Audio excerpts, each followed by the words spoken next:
The moment, let's talk markets with our guest today, Arjuna Mahendran, Managing Director and Chief Asia Investment Strategist for HSBC Private Bank. Now, as far as you're concerned, you're still bullish. You still say that equities remain attractive on a 12-month basis. Absolutely.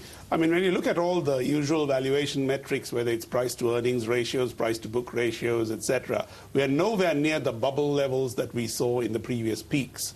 So the Shanghai exchange, for instance, which is the most obvious candidate for a correction and has indeed corrected quite substantially in the last week, it's still nowhere near its 80 times valuations that we saw in the previous bubble. But isn't Asia ex-Japan still looking expensive? I mean, it's trading above its 10-year average. It is above the 10-year average, but just by a little bit. I mean, not significantly so. And remember that analysts are continually upgrading their earnings estimates. So the PE actually is coming down all the time. And this really is the phenomenon that's, I think, driving all this optimism, this wall of worry that we were confronting just 3 months ago seems to have vanished. And now everybody in the market is buying the dips because they're just waiting for an opportunity to get in a little cheaper. The reason being that, analysts have been completely blindsided by the positive news coming out from companies on the earnings front from the United States and moving all across into China. But the upgrades are not surprising, given the fact that these were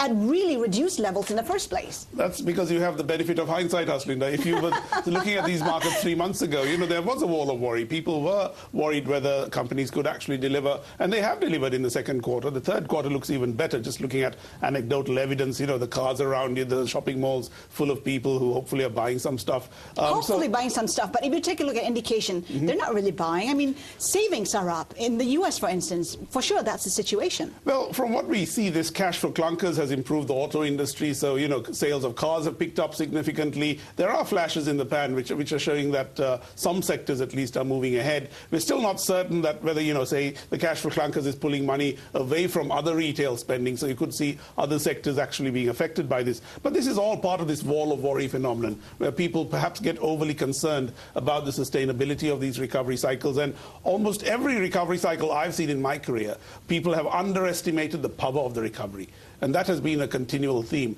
And I don't think this time it's any different. It's a technical recovery, though, right? It's all based on sentiment, not fundamentals. Well, fundamentals, too, in the sense that, OK, there's one issue about turnover not being very strong. In other words, revenues in the last earnings season apparently weren't very strong. It was really cost-cutting that improved profitability if you looked across the United States equity market. But in fact, 49% of companies positively surprised on the revenue front, on turnover. So I don't think it's all that bleak. And I think US GDP estimates for the third quarter, if anything, are an understatement of what will eventually transpire. In previous recessions, you've seen GDP jumping by as much as 7% in the third quarter after the trough in the cycle. So I think we're just going to be continually surprised. The only risk out there is policy risk. Governments could step in, particularly in China, to try and pull back some of this huge Are risk you, appetite. though, expecting China to come in?